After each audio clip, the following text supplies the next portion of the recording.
My name's Delia Burridge. I'd like to start by acknowledging that we come to you this morning from the land of the Gadigal people of the Eora Nation.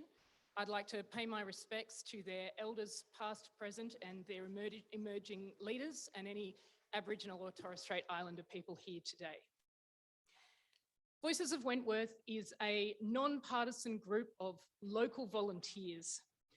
It was established to help bridge the gap between what people in Wentworth care about and what they're getting in terms of federal policy. In 2020, a small group of local people came together out of concern for the fact that not enough was being done on climate. We looked at publicly available polls and saw that climate was amongst the top 3 issues for the people of Wentworth, so we realised that we were not alone. And we thought, well, what other issues are there in Wentworth that people care about but are not being represented in federal policy? So we took inspiration from Voices of Indi in Victoria and Voices of Warringah, and we set up what was then Australia's 3rd Voices group. Our goals are to listen, to inform, and to advocate. We engage with the local community and we listen to them to find out what they care about. We then provide them with access to subject matter experts on those topics of concern so they can learn more to make a decision when it comes to the ballot box and also to engage with politics. When we find out that there are topics where a majority of people in the electorate have a deep concern and want a particular outcome, and that isn't being reflected in the voting pattern of their local member or in federal policy, then we advocate for change. We promote democracy, transparency, and accountability in the political process. And that's what today is all about, particularly in relation to transparency. I'm joined today by committee members Jenny, Alexia, and Sophie, and our awesome group of volunteers. Together over the last year and a half, we have gained over 700 registered members.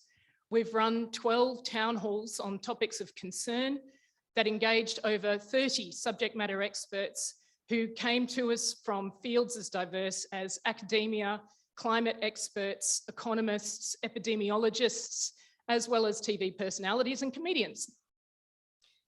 We've run a survey where we had detailed responses from over 580 participants, as well as overnight quick polls on particular issues where we had many more hundreds of responses.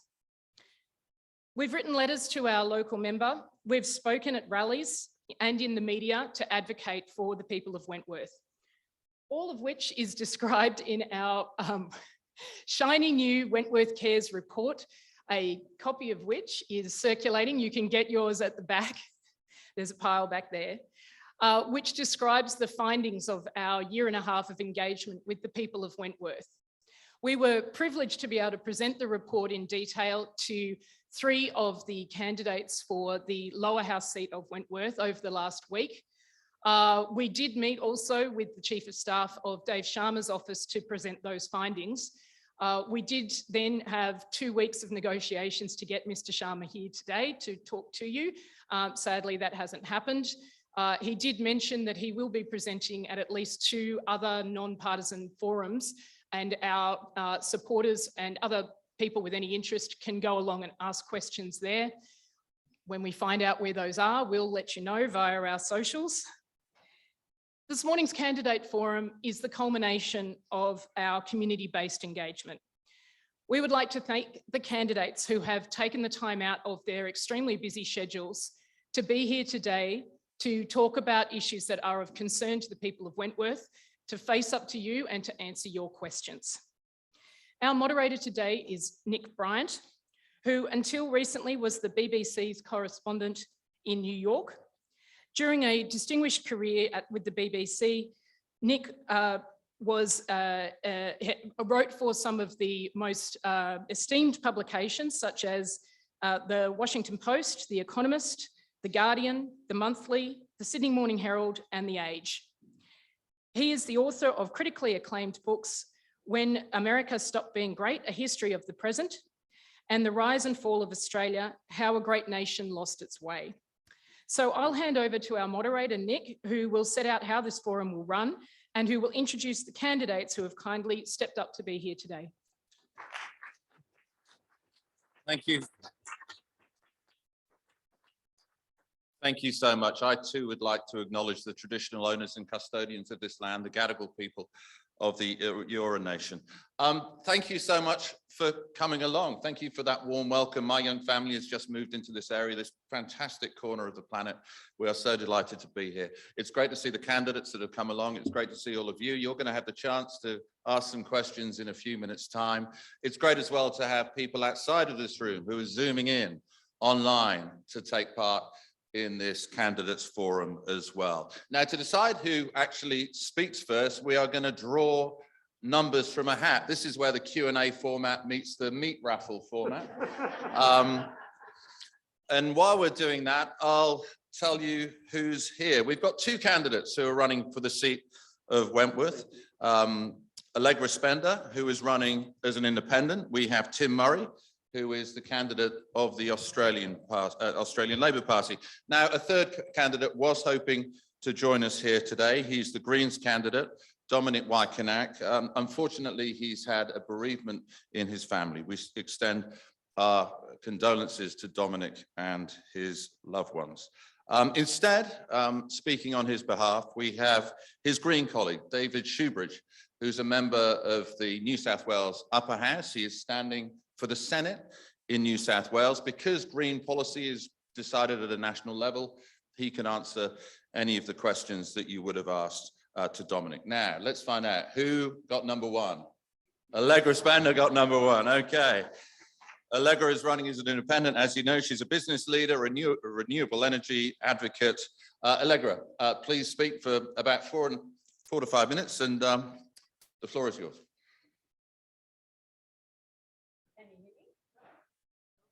Can you hear me? Excellent, great. So hi, I'm Allegra Spender. I'm standing as an independent candidate in Wentworth. I'm a mum, a renewable energy advocate, and a business person. And I think I have the best opportunity to represent the values of Wentworth and to vote for what is most important to this community. I'm going to give you a bit of background to myself, why I'm standing and what I'm standing for. So there are 3 words, I think, to help you understand about me: business, a social purpose, and also family. So I grew up in business. I started working at my mum's business at the age of 10. And that was really deliberate because my mum wanted us to understand the importance of business and also the importance of hard work and that nobody owes you anything. That interest in business really stuck with me, and I ended up working at McKinsey and then running that fashion business many years later, though I've never been a designer. The second piece, though, is about social purpose, because in my family, it's not just about business, it's also about how do you create a good social environment. And one of the things that really stood with me was because my mum came from Italy and she was a migrant, came without any English, left school at 14, but she was able to create a life, despite having, no capital backing and no connections, that she was really proud of. And I think for me, and for so many people in Wentworth, that ability for our society to protect and support the most vulnerable and give every Australian a chance to thrive is absolutely critical. And that's why I've also worked in the health system and why I ran my favourite job before I stepped away, which was running a network of low socioeconomic schools and businesses to mentor kids from low socioeconomic backgrounds. And then finally, it's about family. So I'm, mum of 3 kids, and I want to hand over 2 things to my kids. The first thing is I want to hand over the planet. I love Wentworth. I grew up here and I'm living here because I love the natural environment. I love being able to, kayak and swim in the ocean. I want those things for my family and I want those things for future generations. We must hand them over. And at the same time, I want to hand over a culture in politics that my kids, and particularly my girls, can look up to and feel that they can be part of. We need a parliament that respects everyone, all comers, and that represents the diversity of our community. So why am I standing? I'm standing because I've just had enough, and I feel that we are not getting represented the values of Wentworth, because Wentworth is one of the most socially progressive communities in Australia. We are also one of the most environmentally focused communities in Australia. And we also want fiscal responsibility and our money to be spent wisely. And those are the things that the people, when I had decided to run and was thinking about it, I talked to a lot of people in Wentworth, and that's what they said to me. They said, I want a kind society, I want an environmentally responsible society, and I also want to be able to see businesses to thrive. And that's absolutely crucial. And so what I'm standing for are really those values. This is about climate. This is an incredibly important election. We have 9 years left before 2030, and we need to take action now. And that's not just about the environment, it is also about the economic opportunity for Australia as one of the sunniest, windiest places on earth. So I have an ambitious environmental target for 2030, and I want us to see that transition move quickly, and even quicker than I can anticipate if we can do that. But that second is also about integrity. We need to have a parliament and a culture there that we can trust. And that is about respecting women in that culture, but it is also about what are the institutions that can protect that. And I believe as an independent, I can advocate that for those institutions in a way that the parties have not to date. So for me, I'd be standing for a federal ICAC with teeth, donation reform so that Clive Palmer can't spend $81 million on an election, and making sure that we don't waste our the hard-earned money of Australian taxpayers on things like pork barrelling and car park rorts. And then I'm also standing for a future-focused economy. Now that is also about, what are the business opportunities for the future? I want my children to be employed. I want the kids that I was working with to have great job prospects. That's about moving on with technology, and that's moving with the green revolution. But it's also about addressing the environment for business to make sure that it makes sense and it's easy to run and start businesses in this country. But lastly, and one of the most important things that people have said to me in Wentworth is that they want to be in a kind society.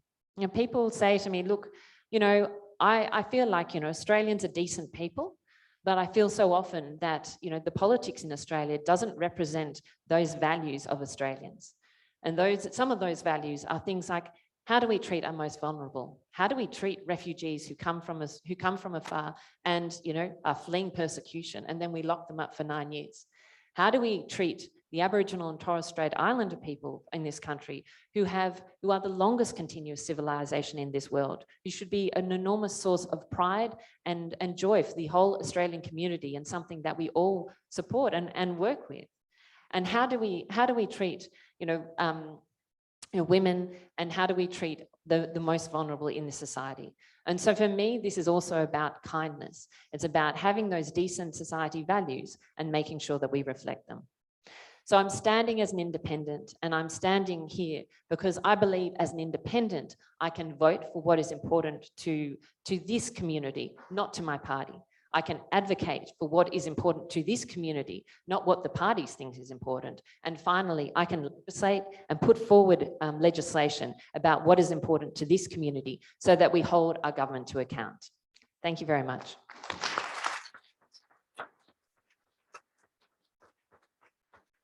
Thank you very much. The candidate who drew number 2 is David Shoebridge. David, not standing in Wentworth, he is standing for the Senate here in New South Wales, and as I said earlier, a member of the upper house in the New South Wales Parliament. David, over to you.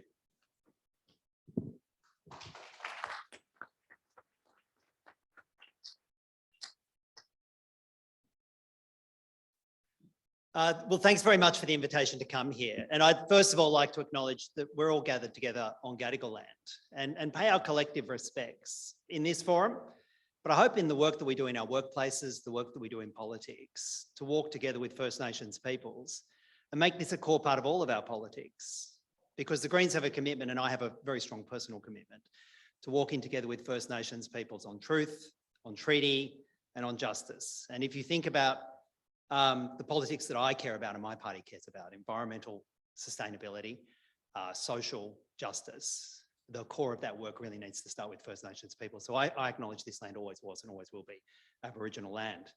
Can I tell you one of the things that I'm most excited about coming here today is because in just 50 days or less, we're going to wake up on one Sunday morning and we're going to talk about former Prime Minister Scott Morrison. And I don't know about you, but that gets me up in the morning. That gets me up in the morning. And It is a real pity that we don't have Dominic here today. Dominic is a long-standing local representative, Dominic Wykenak, the Greens candidate. If you walk around the streets of Bondi Beach with Dominic Wykenak, you get stopped every 3 or 4 minutes by people shaking his hand and thanking him for the work he does as a local councillor. But he is on sorry business. He's a proud Torres Strait Islander man, and he's on very close family sorry business up north in Queensland. He gives his apologies to all of you.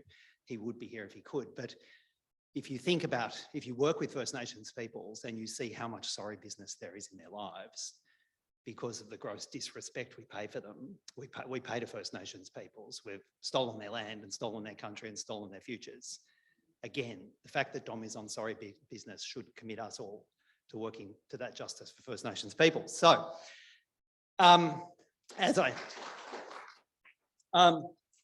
what are the core issues in this election campaign?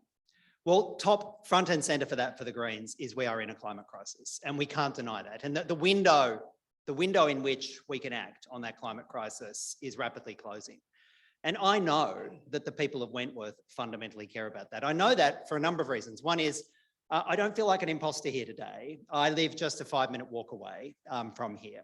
You are my neighbours, and I know and share your values when it comes to dealing with fairness and climate. And I've also had the great privilege of representing local residents for 2 terms on Woollahra Council. And getting my name drawn out of a hat there reminded me of Woollahra Council moment when I became Deputy Mayor, when I dragged my name out of the champagne bucket in Woollahra Council.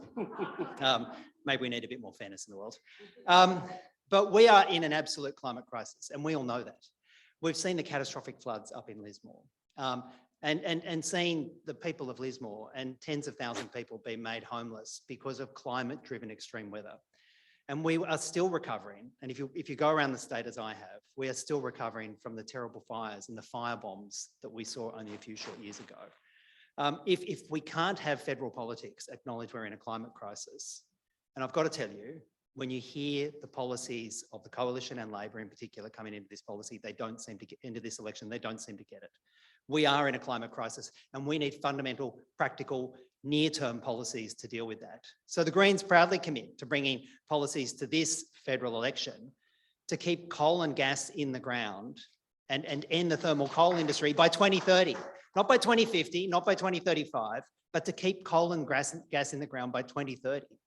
And doing that in a partnership with coal-dependent communities. We can't see those communities left behind. We are the only party that has a fully costed transition package for those coal-dependent communities that will see coal workers have an economic future after the industry shuts down. And we'll see communities and regions like the Hunter Valley not become rust buckets like we've seen so often when transition happens, but have a really thriving post-coal future powered by renewable energy.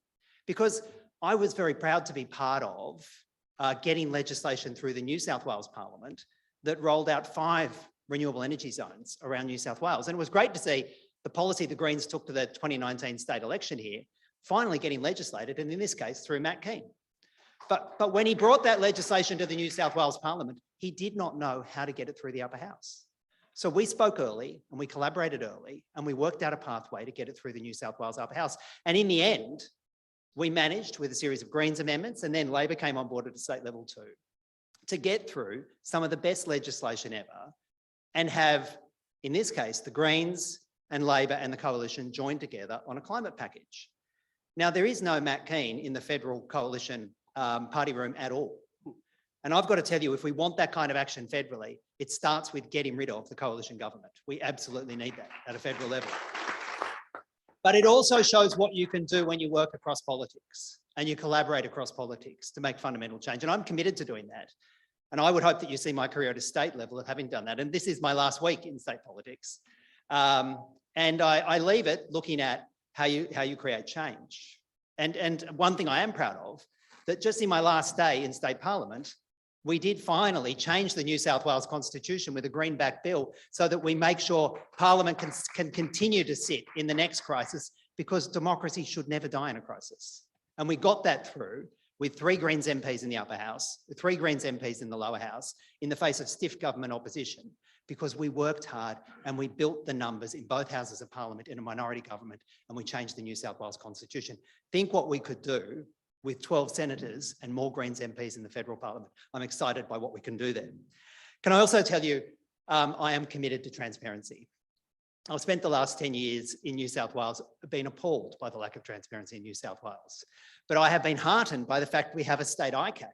How did we get a state ICAC? Because we had a minority government in New South Wales and forced it on the major parties.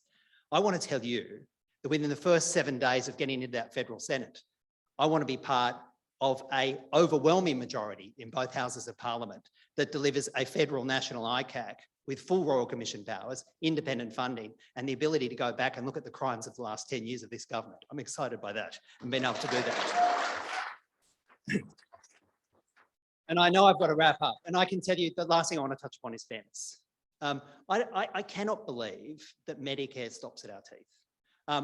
The Greens are committed to getting Medicare, to getting dental and mental health into Medicare. And 10 years ago, when the Greens were in the balance of power, the Greens delivered Medicare for kids. And since that time, more than 3 million kids have had their teeth fixed because of those Greens amendments to Medicare. We want to extend dental. We want to extend Medicare to all dental. So no more should your teeth be a sign of class distinctions in in Australia. But we also want to deliver fundamental fairness so nobody lives in poverty. We want to raise the rate so that nobody in a country as rich as Australia lives in poverty. And how do we do that? Well, we do that by making the 1/3 of multinationals that pay not a single cent in corporate tax finally step up and pay tax. I don't know about you, but I don't think Apple and Netflix and Swiss multinational coal miners like Glencore operate in Australia as a form of charity. So why have they not paid a cent in corporate tax over the last 2 decades? We want to change that and fix that. It's outrageous that a nurse pays more tax than a multinational like Apple or Glencore. And we want to build the numbers in the federal parliament to do that. I'm excited by what we have in front of us. We have less than 50 days to change the country. And the only way we're going to do that is if we come together, we throw out this rotten government, but we put in place a minority government with a powerful crossbench to actually change this country. Thanks very much. David, thank you very much. And last but not least, Tim Murray of the Australian Labor Party. Thanks, Tim.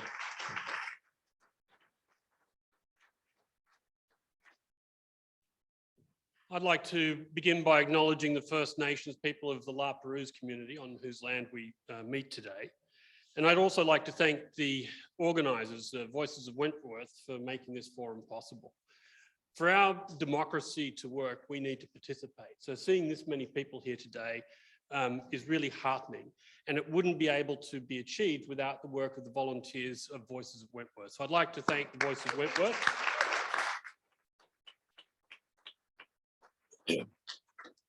I lived in a single party state for 20 years, China, and it really reminds you of what it's like not to have a democracy. And today we see the fight between Russia and Ukraine of an autocracy against a democracy. And it just reminds us we can't be complacent about our democracy, and we need to be engaged about who we're going to put into our parliament. So it's great to see you all here today. This is the 3rd time I've run as a candidate in Wentworth.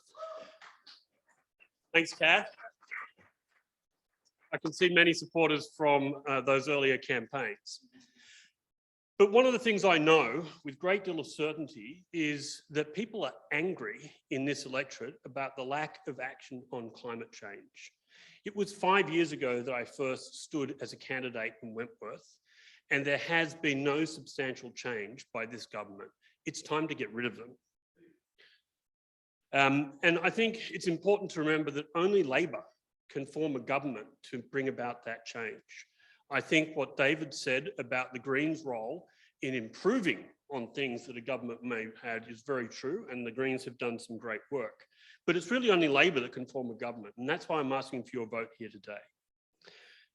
When I was running the first time as a candidate for Wentworth, I found a paradox is almost everybody I spoke to wanted action on climate change, but our solar uptake is one of the lowest in the country. It's about 13% in Wentworth. If you went out to Blacktown, it's about 85%. That's a stark difference. And the reason for that is that about 60% of the people in this electorate live in apartment buildings.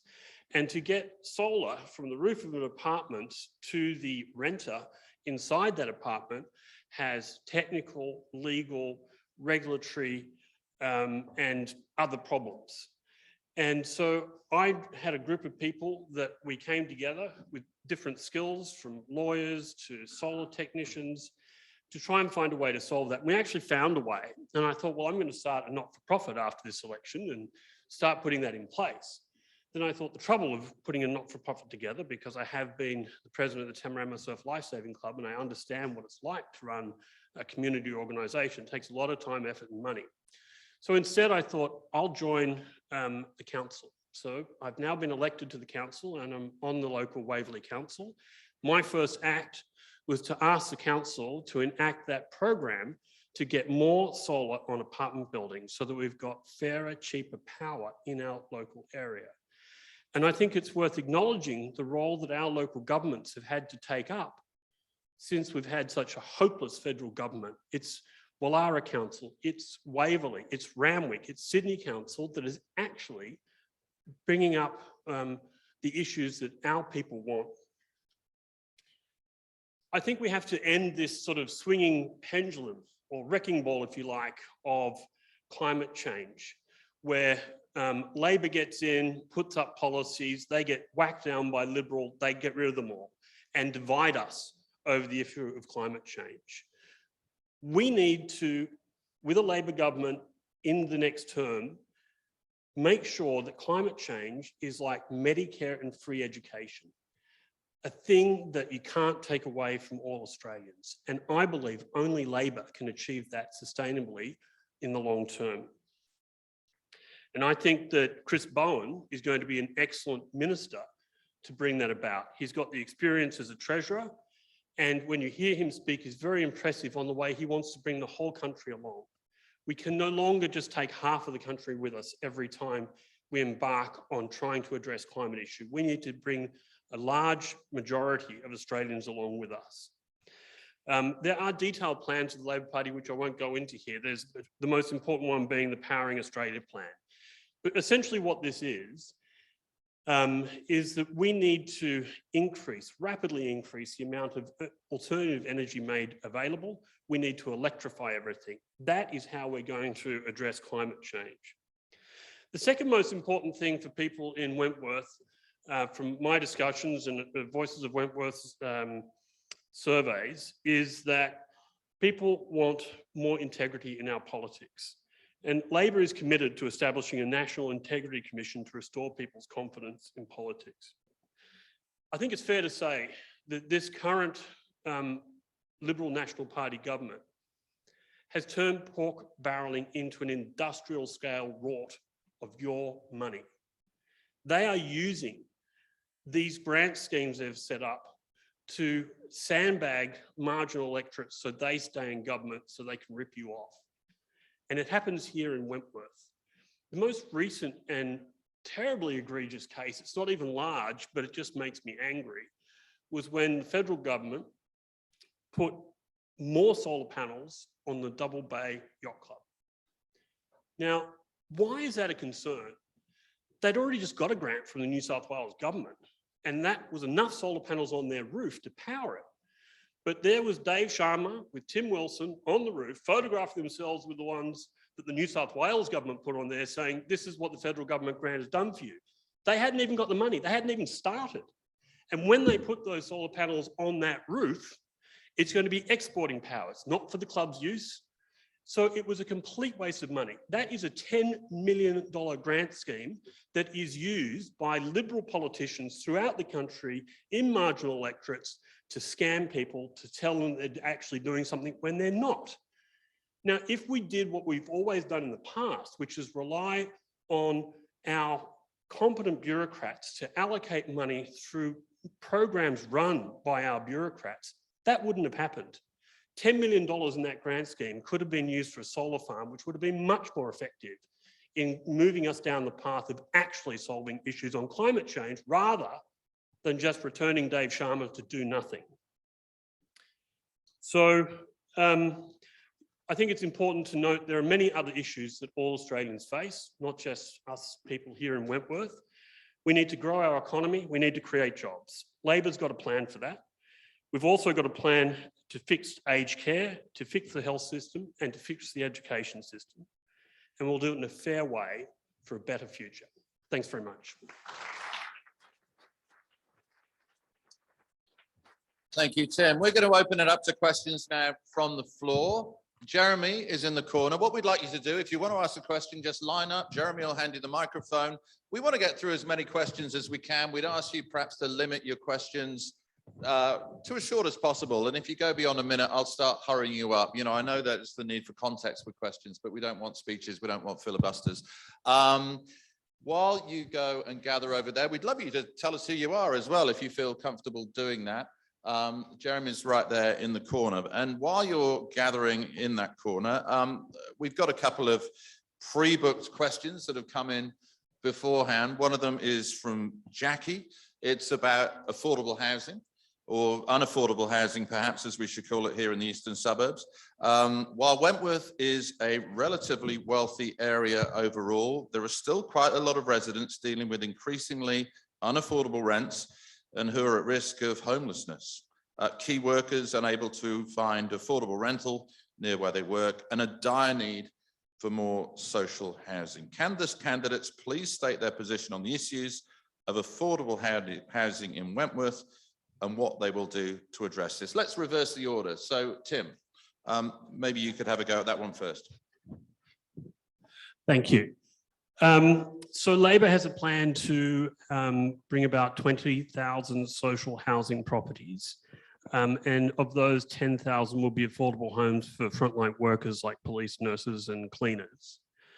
I'm not certain of how many are going to be allocated to Wentworth. My guess is possibly not very many. I do know that the Waverley Council has affordable housing. We are always improving that affordable housing, and we seek to purchase more, but it's even expensive for us, and we force developers at the local council level to make some of the housing in their developments more affordable. So that's...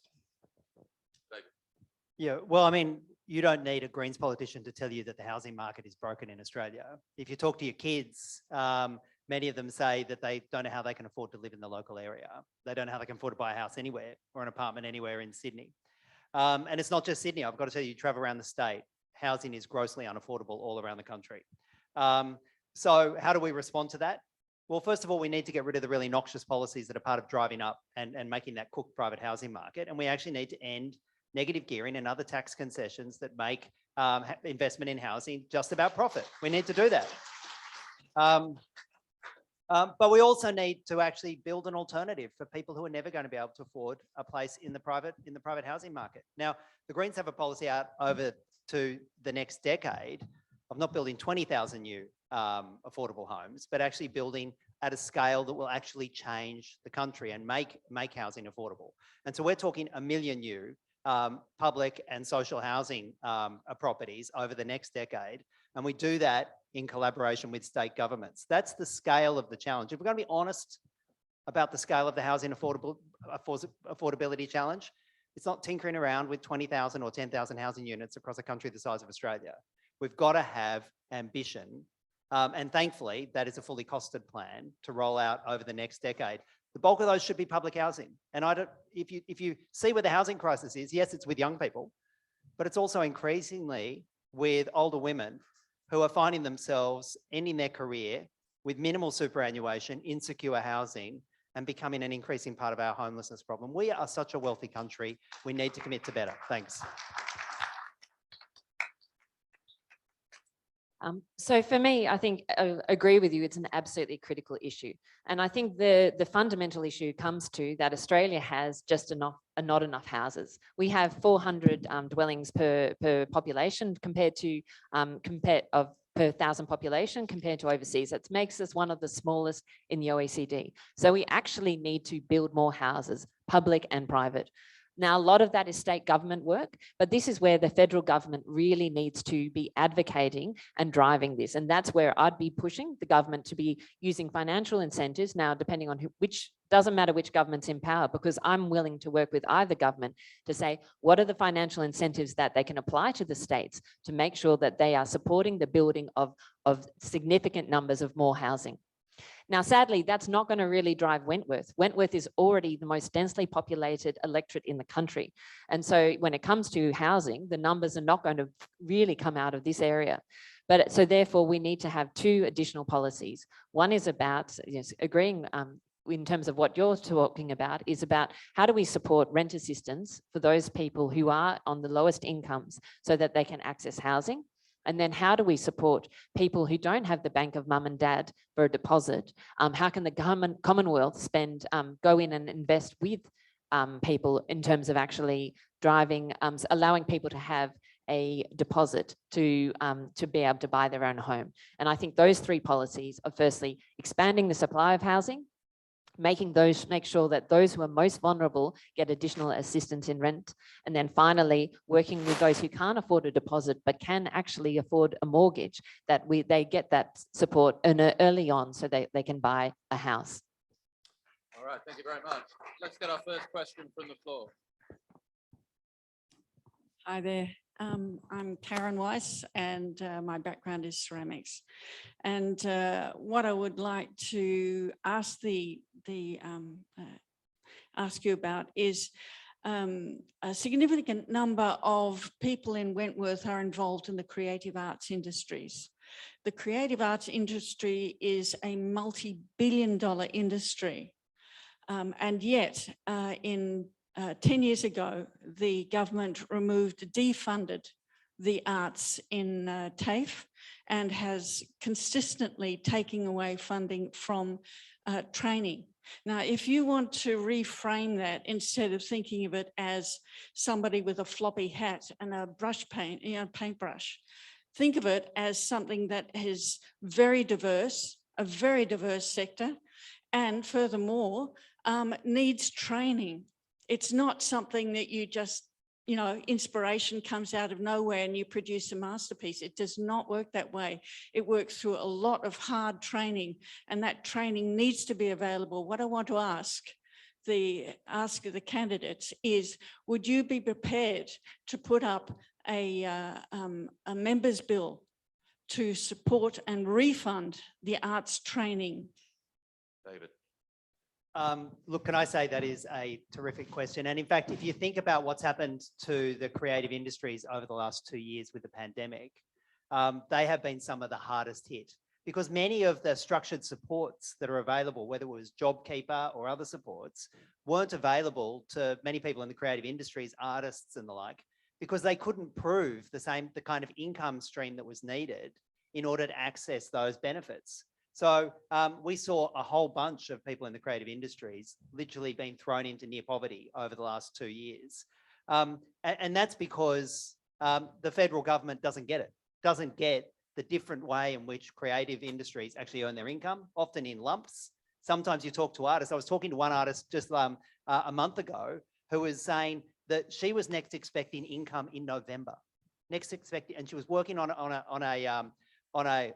a piece which will give her next income in November, and she had been frozen out of JobKeeper. So we first of all need to make sure that when we do policies like that, we support the creative industries, because I want Australia's story to be told. We want the creative industries to foster. We know that they're a major economic driver as well. But also when it comes to training, we are fundamentally committed to having free TAFE and free higher education. And free TAFE is essential. Free TAFE in particular is essential. And it is a tragedy that it was in 2012 that the then Labor government forced all states and territories to get rid of a whole lot of free TAFE and make all vocational training open to market and free market competition. And that has been a blow against TAFE. If the Greens get in the balance of power, we want to rip up that 2012 agreement. We want to make TAFE free, and we want to make sure the creative industries get a fair share. Allegra.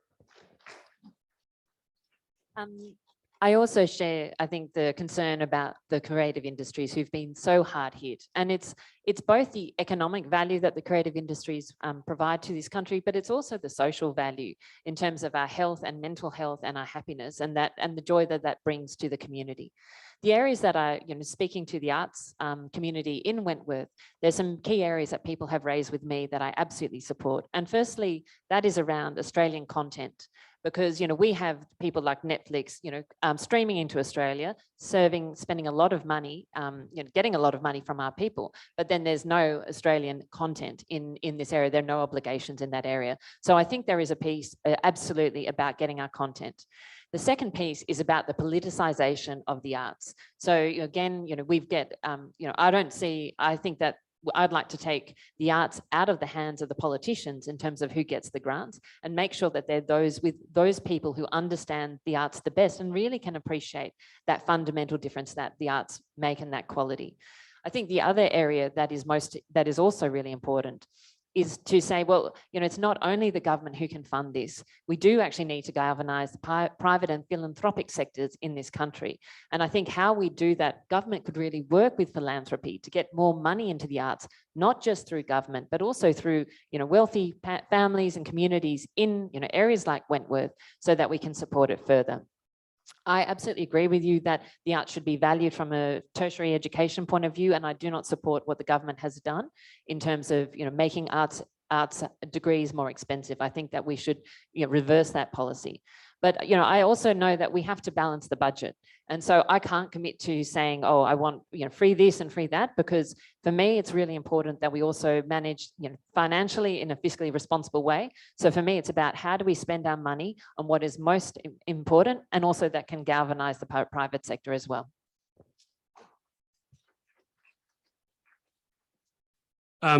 First, I'd like David said, I'd like to acknowledge just how tough the pandemic's been for people in the arts community. When you've got uncertain income, you don't have a great deal of savings and you're renting, things go bad pretty fast when a thing like a pandemic hits. So it's been very tough. And I think that one of the ways that Labor can address that issue is through education. David was very correct in his criticism of the Labor Party in our 2012 policy, which began the rot of TAFE. Tanya Plibersek, who's the Shadow Education Minister, is the first to acknowledge that. And we need to acknowledge mistakes when we make them in order to not make them again.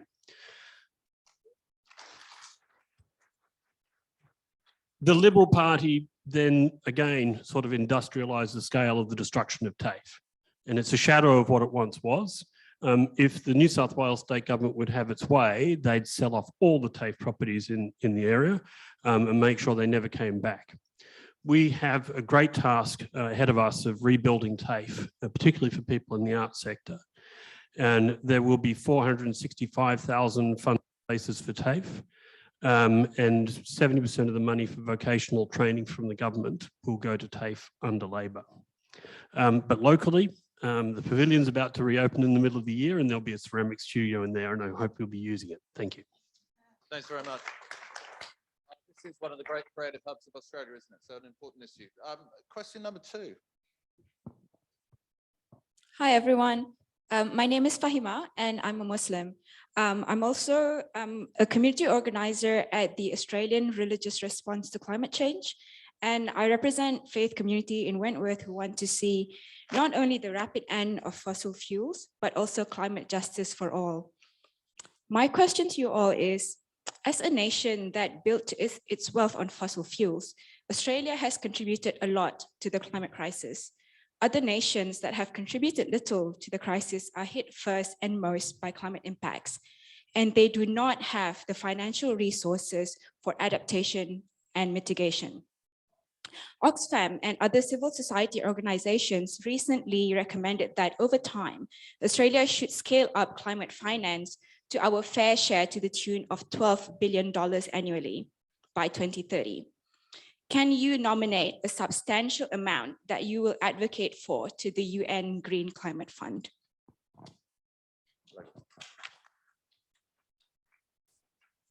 I think that's a great question. And I think that it shows we need to recognise that this is a transition that we need to go through, and Australia needs to be a leader, not a lagger, in terms of our climate action.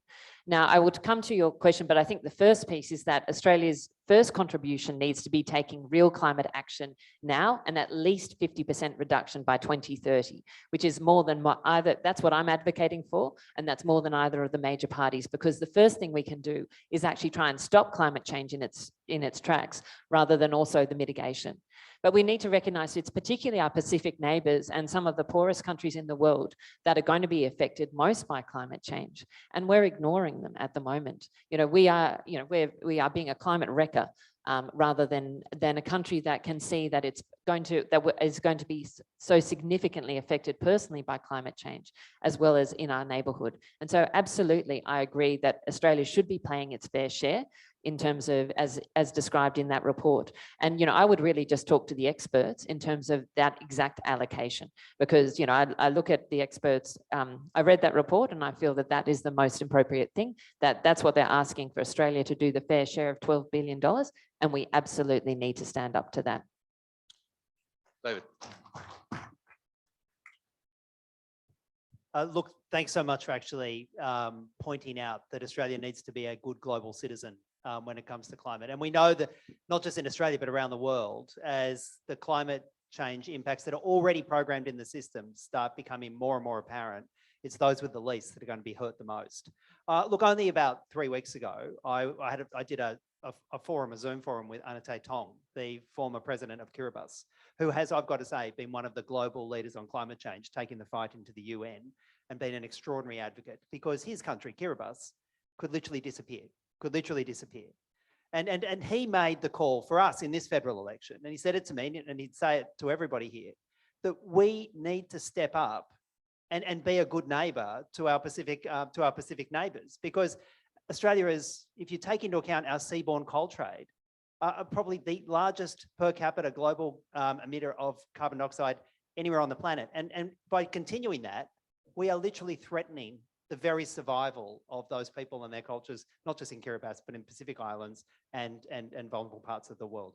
So if you want to think about how to produce economic security just in our region, and how to produce security just in our region, you think about, if you look at some of the reports about what climate change impacts will do to Indonesia and the instability that will cause to Indonesia, what it will do to the Pacific Islands. If we really want to have security in our region, and we just look at it from a totally selfish point, imagine what we could do with $100 or $120 billion invested with the UN in partnership with our neighbours and building security and resilience for climate change and keeping coal in the ground here. Imagine how much more we'd get bang for the buck if we spent $130 billion on that over the next 2 decades, rather than on a bunch of nuclear subs that won't even get in the water until 2035. We can afford this. We should afford it. We have a moral obligation to do it.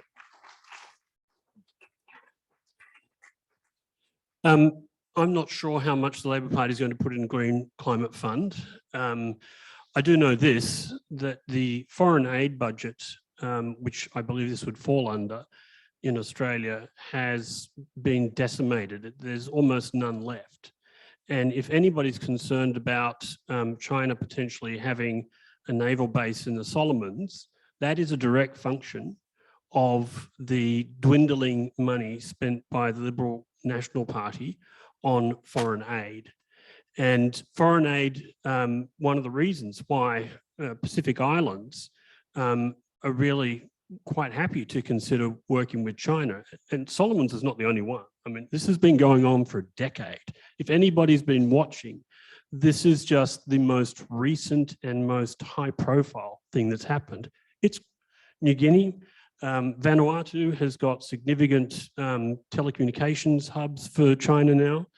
So this is a result of us retreating, of us vacating the space we've held for 100 years of supporting our Pacific neighbours. And if you want to know why, it's because the Liberal National Party, going way back to the Howard years, looks down on islanders.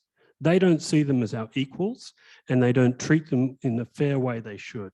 So we need to improve that, and we start by improving our foreign aid again. Thank you. Thank you very much. Another question from the floor, please. Okay. Thank you. My question is about fossil fuel subsidies. My name's Vivian Langford and I do a community radio show called the Climate Action Show, and I've done it for 11 years. And 11 years ago, it was a kind of niche interest. And now everyone's talking about climate change. And I interviewed Mark Butler before the last election, and he's one of my favorites. You know, he always was so generous with his time. He was very coherent and he had a big vision for climate action. But when it came to last election, he had to tell me that they had in their policy over $1 billion to subsidise the gas coming out of Northern Territory. Now, I've interviewed people in the Northern Territory as well, in the Beetaloo Basin, and those people are going to suffer big time locally. And all of us are going to suffer big time if that gas is exported. So I'd like to ask, what is your policy about continuing to give money to fossil fuels? For example, the COVID-led gas recovery, or the gas recovery. Mark Butler, for those who don't know, is a member of the Labour Party, a federal MP. Tim, let's get you on that one. Somehow I thought I'd be the first one to be asked to answer that. So we're here to fight the 2022 election, not the 2019 election. If you'd like me to point out the mistakes Labor made in 2019, we don't have enough time. Mark Butler is no longer the environment spokesman for the Labor Party, but I agree with your assessment of Mark. He is really good. That policy we took to the last election was stupid, and we no longer have that. I don't believe the Labor Party is supporting any subsidies for fossil fuels. And, well, that's okay if you want to, we get a chance. And so we need to focus on alternative energy and installing alternative energy and reducing demand for fossil fuels. Thank you. David. Well, it won't surprise you that the Greens continue to be committed, and Vivian, I've been on your radio show and spoken to you about this directly, committed to absolutely ending all fossil fuel subsidies at a Commonwealth and at a state level. And we just absolutely need to do that. And one of the really low points in the current federal parliament, and there's been plenty, let's be clear, was only a few short months ago when we saw the Coalition and Labor join together to give $50 million of public money to open up the Beetaloo Basin for gas exploration against the interests of First Nations peoples who said they want to protect their land, they want to protect their water, against the climate science, public money to open up yet another fossil fuel basin. It was criminal. But it's not just that. It's all of the tax concessions that go on for diesel fuel subsidies and an array of other tax concessions. So look, if we're serious about getting public money out of the fossil fuel industry, we also need to get fossil fuel money out of politics. And we need an absolute ban on political donations coming from the fossil fuel industry into politics, because that's actually critical. So, I mean, our party has understood that for decades. We have never accepted and will never accept donations from fossil fuel corporations. In New South Wales, we have an even tougher line. We accept no corporate donations because we want to make sure when we get into Parliament, we are representing the people of Australia, the people of New South Wales, and we're representing the science, not some fossil fuel corporation who actually put us in there. And cleaning up politics and getting that corrupting corporate money out of politics needs to be part of the battle on climate and fairness and First Nations justice. They actually go together. I 100%, I believe that we should remove all fossil fuel subsidies in Australia. It is, you know, I couldn't believe it when we were talking about the gas-led recovery. He might have just said, this is a fossil fuel-led recovery, and it should have been the renewable energy-led recovery, because that is the future for this country. We are one of the sunniest, windiest places on earth. You know, a solar panel here creates 2 to 3 times more electricity than other countries. This is our opportunity going forward. It is good for our economy and it's good for the environment.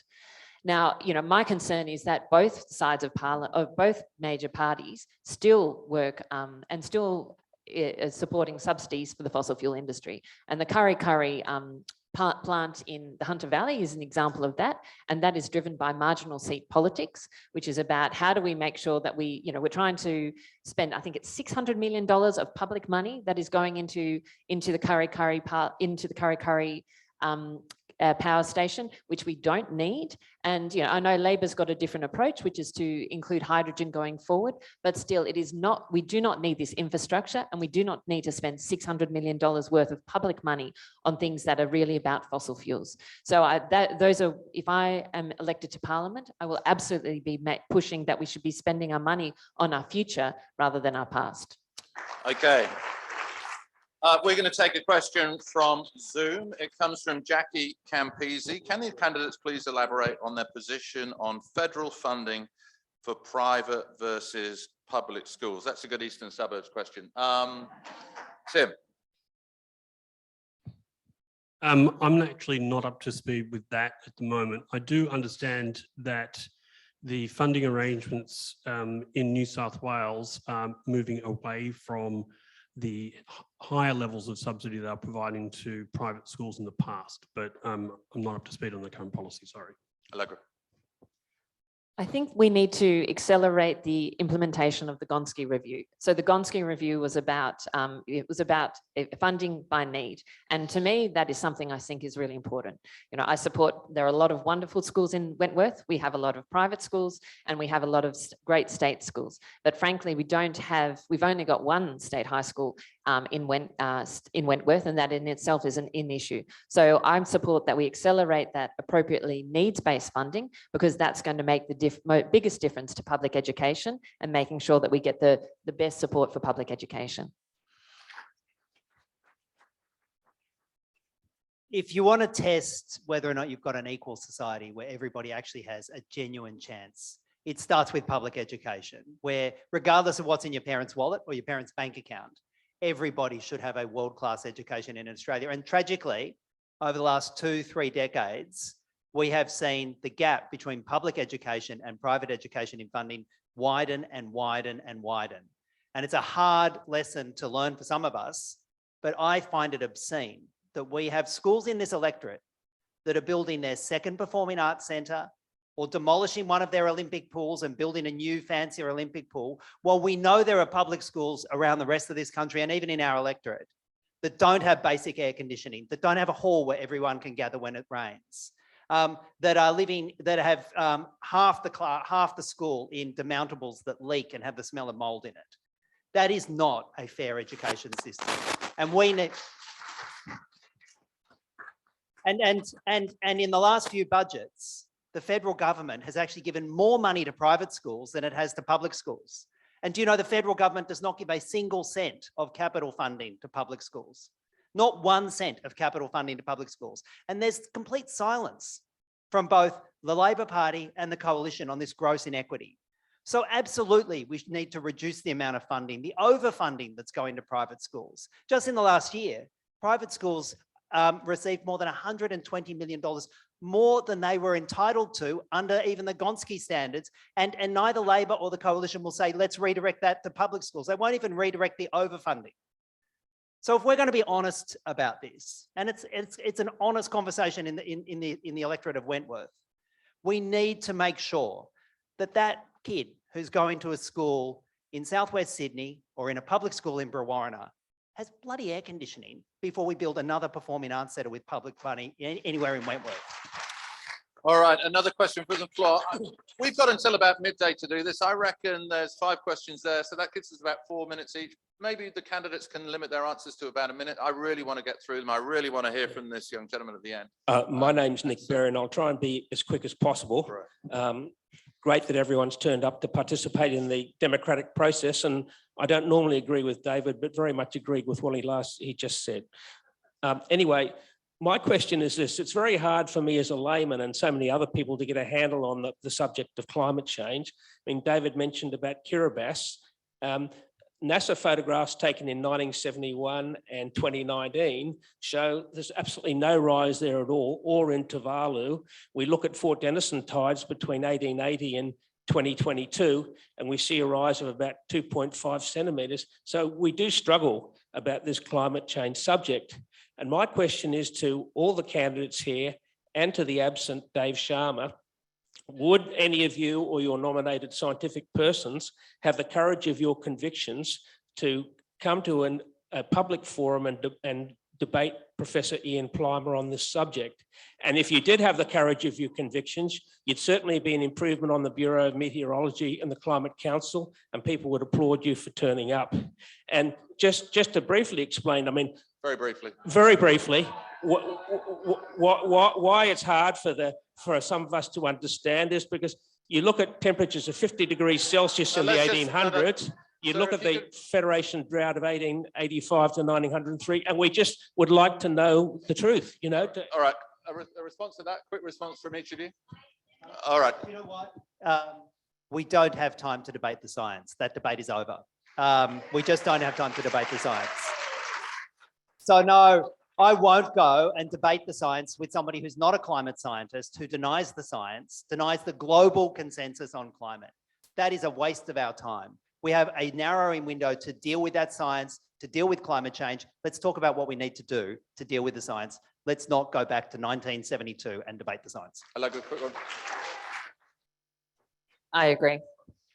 Tim. And so do I. Ian.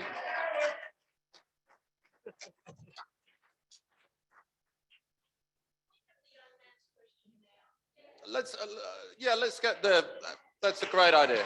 Let's get this young man's question. Sir, over to you. So all of you guys have mentioned around schooling that there is a massive difference between public and private education funding.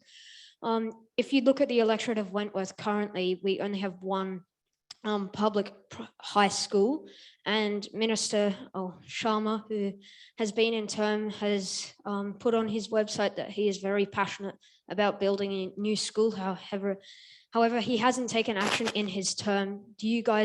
Will you guys actually build a new school and actually listen to our opinion as students? Tim. First, I'd like to say it would be dishonest of me as a federal candidate to say that I could do that, because this is a state issue. Now, I think David's made a very eloquent case for more funding for capital works to be allocated to public schools. And that's the sort of thing a federal government can do to put a new school here. When Dave Sharma says he's an advocate for that, first of all, I don't believe that's true, because I speak with the people from Close East who are constantly advocating for it, and he makes claims for things he's done in this area that were completed before he even became a member. And so this is wrong to think that it's a federal issue that we can put a school here. I am a councillor on Waverley Council.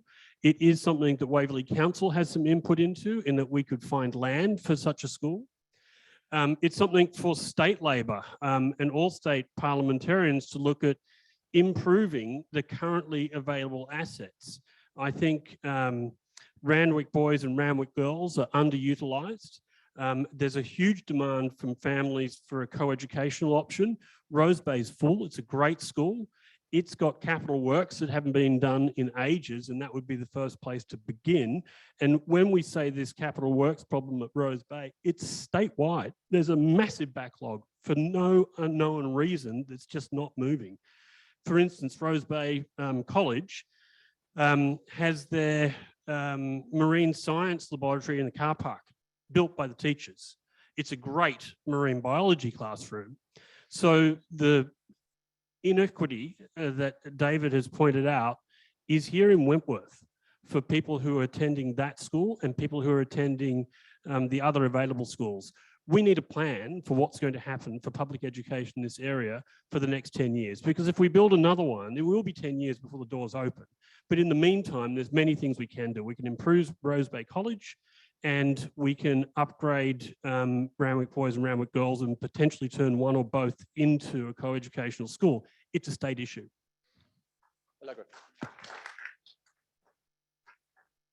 So I'd agree with actually a lot of what Tim has said, and I'd make a couple of observations. First is that, you know, I spent the last 4 years running a network of 200 low socioeconomic public high schools and working with businesses, because I think it's really important. You know, public high schools are vitally important. I support people's right to choose between public and private, but I want in this area absolutely that there's a great choice of public high schools as well as the private high schools in this area. Then in terms of actually, how and why this hasn't happened, you look at this and go, well, it is a state issue, but we've got libs in council, we've got libs in state government, and we've got libs in federal government. So if Dave Sharma really wanted to make a difference in this area, you think he could probably do it, because frankly, it's his party all the way down. Thank you. Yeah. And I think the big difference is that the difference that this makes is if this seat is in play, and this seat is absolutely in play, they cannot guarantee that they hold on to it. That's the only power that the government really reacts to, because if they feel that they have to fight for this seat, then they will make things happen. And that's absolutely what this election is about, is to say that there's a real alternative option here, and that they need to stand up for what is important to this community, not what's just important to their party.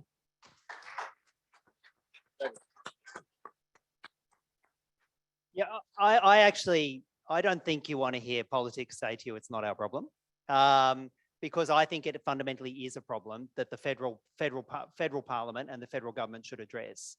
The federal politicians, Labor and the Coalition, have made a choice not to divert any of federal education funds, not to give any federal education funds to building new schools and capital works in the public education system. That's a choice of federal politics, and it's the wrong choice.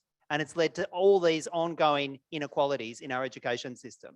So the Greens are absolutely committed to changing that about federal politics and making sure that there are billions of dollars of federal money rediverted from private schools that are obscenely overfunded into building new and improving public schools. And that should be what federal politicians say to you. That should be the answer they give you.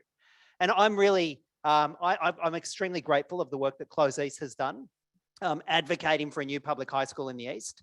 These are parents, these are community members who have made the case, local, state and federal. And I see a number of other current and former councillors here, Wilhelmina, a former Willara councillor, Nikki Grieve, a current Willara councillor, and others in the room.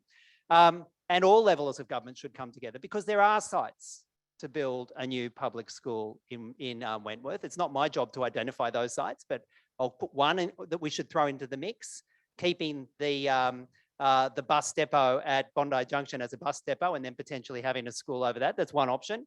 I mean, there are sites you can find if you're willing to be creative and work local, state and federal, and talk to the community before you do that. But the answer can't be this is not federal politics' job. The answer is it should be federal politics' job.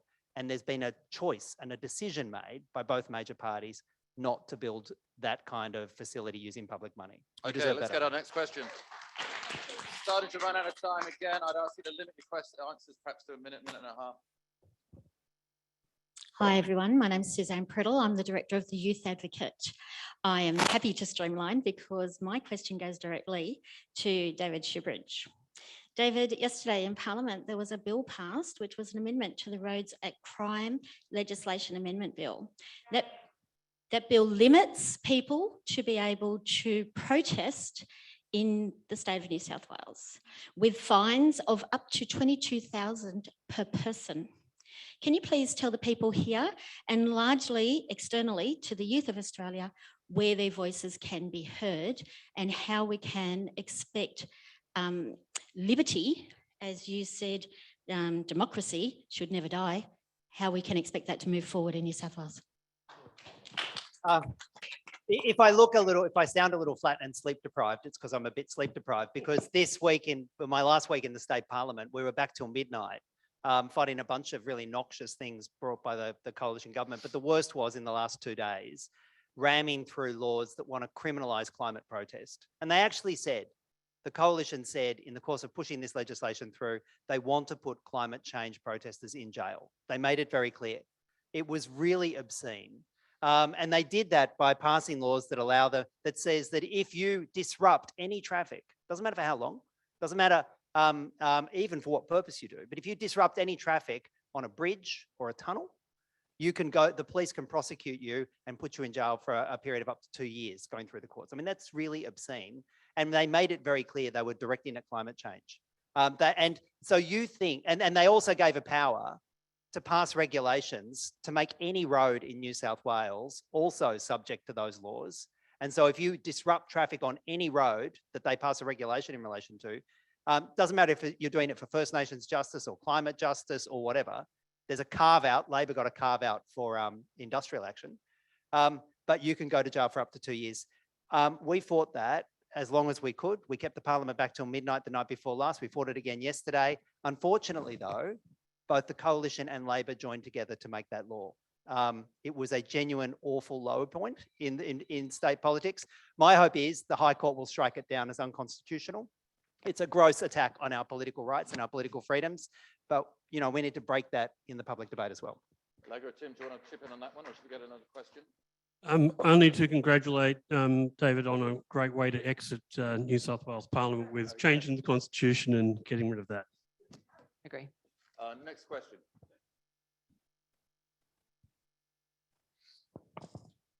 Hi, my name's Bruce Jackson, and the first thing I'd like to say is that climate change is real. We've had 6 ice ages since the beginning of time. You cannot deny that climate does change. But I think it's very, very important to pick up on David's comment that you have to reference your thinking based on experts, known scientists in the area. Now, on that score, we're told that 97% of all scientists believe that man-made CO2 is causing climate change. Now, that is a myth. It was debunked 7 years ago. Google it. Look at the research that was done by Forbes magazine. We really need to ask. Okay, so let's get back to the scientists. No, let's ask a question. Please ask the question. And if you've got a question, I think it's very important that voices of listen. That's one of the things we were told. And I thought I understood Allegra was saying that she's concerned about ordinary working people and their jobs and opportunities. But if you don't want me to say anything, is that right?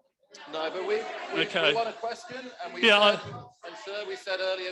I'll just say one thing very quickly, and then So let's have your question, sir. Given that the level of man-made CO2 emitted by Australia is 0.00015%, Professor David Corrali. It doesn't sound like we're going to go. Okay, the question is, if you are concerned, will the panel go to the Hunter Valley and convince the miners in the Hunter Valley and the associated service workers to down to their tools ready not to have a job in 8 years? Will you go to the Hunter Valley and talk to them? Just talk to them. We've got it. Quick Absolutely. And look, I will go there, because I think that we have for so long had this conversation that it's either climate or the economy. And I think the answer is we need to do both. And Australia is the sunniest, windiest country around it. This is an enormous economic opportunity for us. And so Sir, you've asked your question. And so for me, Sir, you've asked your question. So for me, I think that, but it will hit different communities differently, and we need to work with the communities to make sure that that we are supporting each community to actually get in front of the economic opportunities, and that's just the way that we're going to have to do this. It's a transition. I am so determined that we get to these 2 last questions. Do you want to add anything to that, or should we just go to the next question? Look, I mean, you ask, would we go to the Hunter and meet with coal miners? I went to the Hunter a month ago and met with a bunch of coal miners in Newcastle and in the Lower Hunter and in the Hunter, and we spoke about our policy to have job-for-job guarantees for coal miners and to give the Hunter Valley something more than a bunch of lies and false promises that coal is going to continue forever, but actually invest in their post-coal future, invest in renewables, invest in other industries, and actually make sure that we don't have the politics based on lies and denying the climate science, but we actually care about those. We care about those communities. And you don't care about the communities by pretending the coal will continue. It won't, and we need to build a post-coal future. So you've had your say. Let's move to the next question. Quickly to the gentleman from before, 928 out of 928 peer-reviewed articles prove that climate change exists, and I think there's 10 times as many jobs in renewables as there is in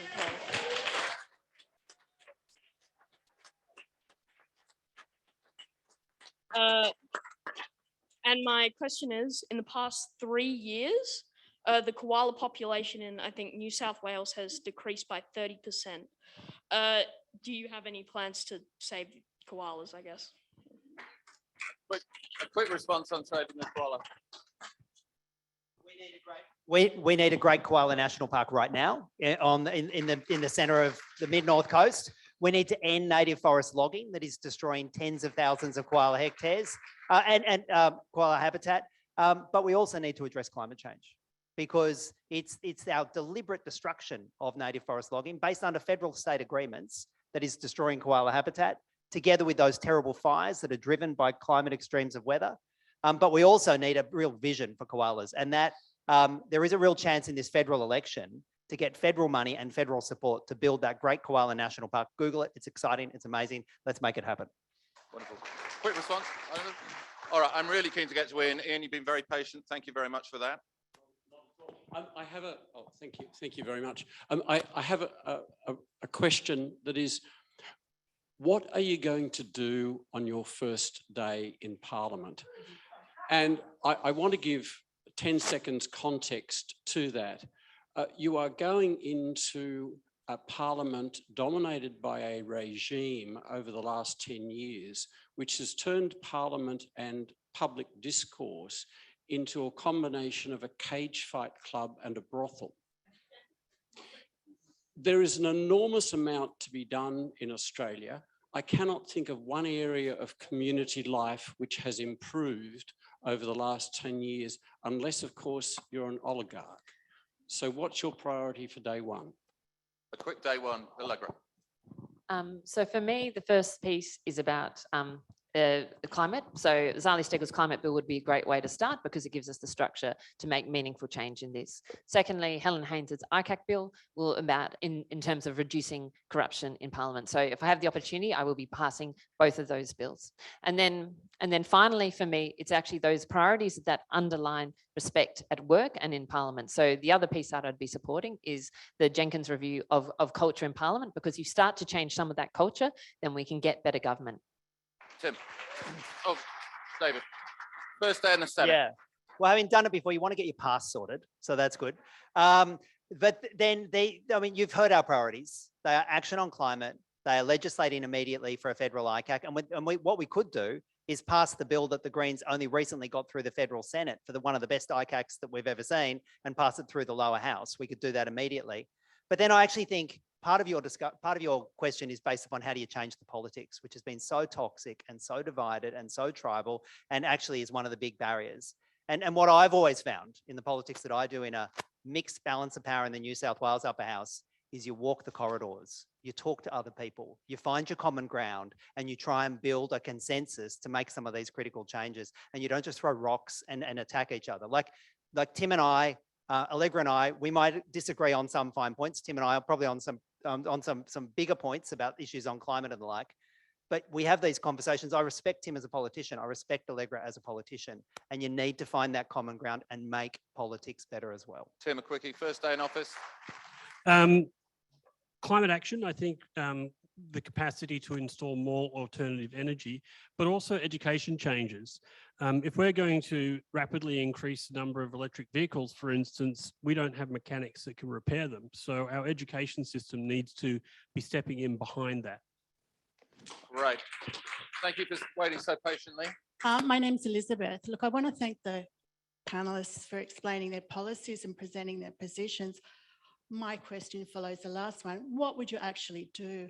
So firstly, in relation to the Fair Work case on aged care workers and increasing their salary levels, what would you do if you were elected around that case, if you had the chance to vote? And secondly, I'd like to know, what would you do about the Uluru Statement and progressing the inaction on that? Oh, I hate to shortchange that one. We haven't got much time, but Allegra. So the case is before the Fair Work, and absolutely I support whatever the Fair Work comes back with in relation to care, the pay of people in aged care.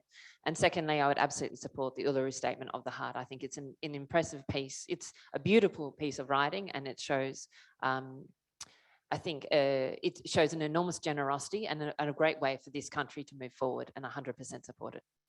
David. Well,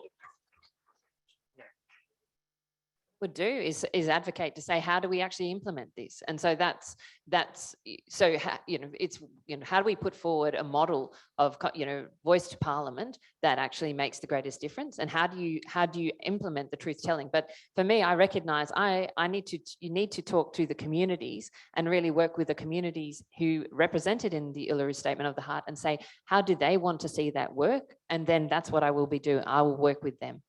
David. Well, when it comes to your first question about the Statement from the Heart, I'm proud to be part of a party where 20% of our federal MPs at the moment are First Nations women. I mean, that's a pretty extraordinary outcome for the Greens across the country. And so I will be an ally with the likes of Lydia Thorpe in getting the $250 million that the Greens have promised and want to see delivered for a truth and reconciliation commission in Australia to tell the truth about the last 250 years of violence and dispossession and educate all of us that violence and dispossession has not ended. It's continuing. Aboriginal kids are still being taken at 15 times the rate of non-Aboriginal kids by Child Protection. First Nations peoples are some of the most incarcerated people on the planet. We need the country to understand that and to hear the truth before we're going to be in a position to get anything like a fair treaty or anything like a genuine voice to Parliament, because it all starts with truth. And so we are 100% committed in this parliamentary term to funding that Truth and Reconciliation Commission.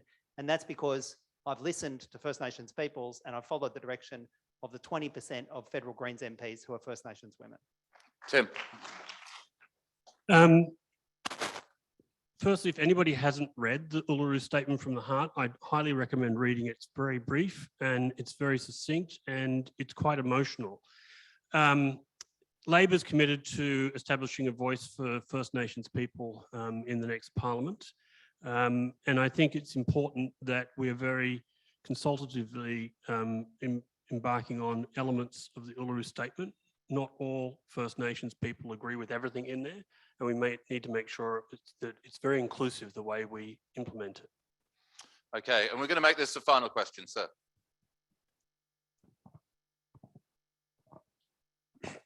As it stands, the Prime Minister can take us into murderous wars on a whim. I've spoken to a former Labor Defence Minister, John Faulkner. He's in favour of that policy. I want to know what your position is on, particularly the Labor Party, on war powers reform. Tim. I actually don't know the Labor policy, but I have put motions to my branch, and I'll tell you what that is. I think that any decision to go to war must be approved by Parliament, and that it has to be renewed each year.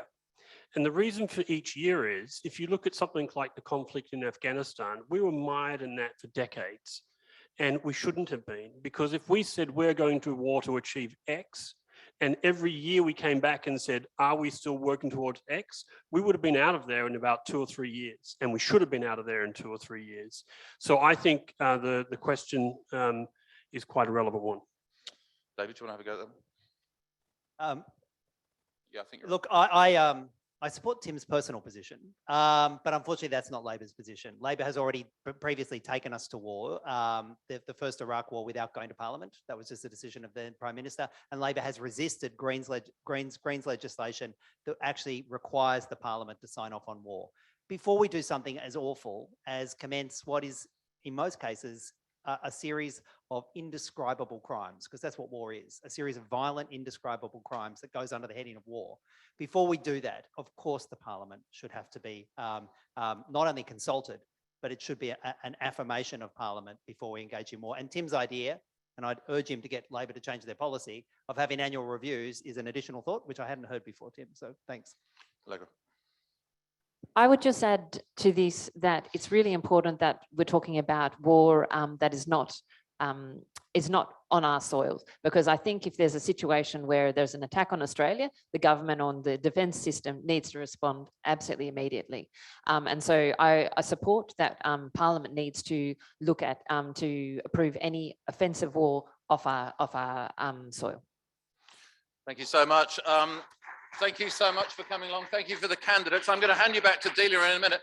I was struck by the sound effects throughout this session. That thumping, it sounded like the thumping heart of democracy. And it is so good to see this kind of event take place, to see this kind of mobilization, to see this kind of discussion, which, you know, for the most part was civil. And thank you very much for your participation. Thank you very much for putting this on. I'm going to hand you back to Delia. Thank you.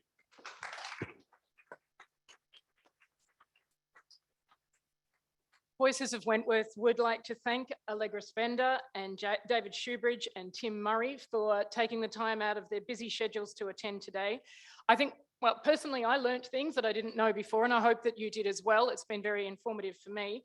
It's important that the people who want to who seek to govern us come before the citizens that they're asking to vote for them and to present their policies and to answer their questions. And so I'd like to thank those who have taken the time to do that and come today. It's so important for democracy.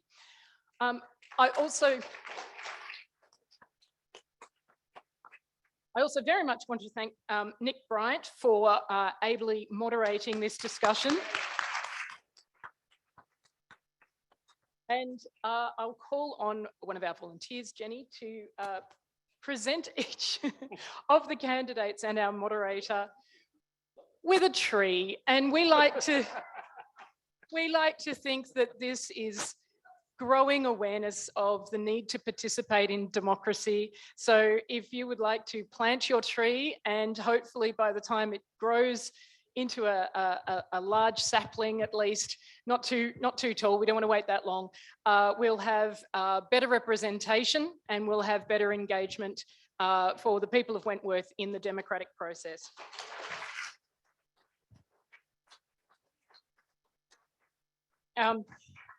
And finally, I just want to mention that if you have, there's been a lot of questions came through on the Zoom that we did not have time to answer. We'll be providing those questions to each of the candidates so that they can choose whether they answer those after this event. In addition to that, each of the candidates has been provided with a list of policy questions where there's a yes, no answer, will you support this policy? Those policies are not our policies, they've come from our engagement with the people of Wentworth. They're questions that have been asked. That candidate questionnaire will be available hopefully next week on our website and through our socials, so please look out for that. And if you haven't already signed up to our newsletter, you'll hear about it there as well, so please come and see somebody in a Voices of Wentworth t-shirt. If you want to buy any merchandise, we have that at the back of the room. Thank you so much, all of you, for coming today, and those who have tuned in on Zoom. You're what makes today. It's important that you be here. Please take what you've learned and go and talk to your communities, talk to your friends, your neighbours and family about what you've learned today and get them engaged in the democratic process. Thank you so much.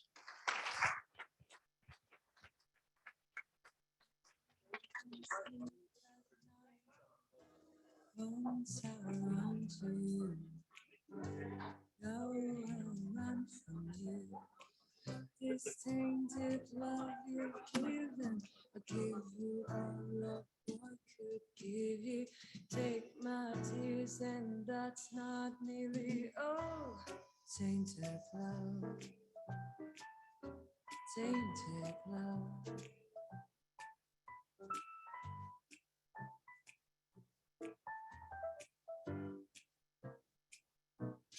Now I know I've got you.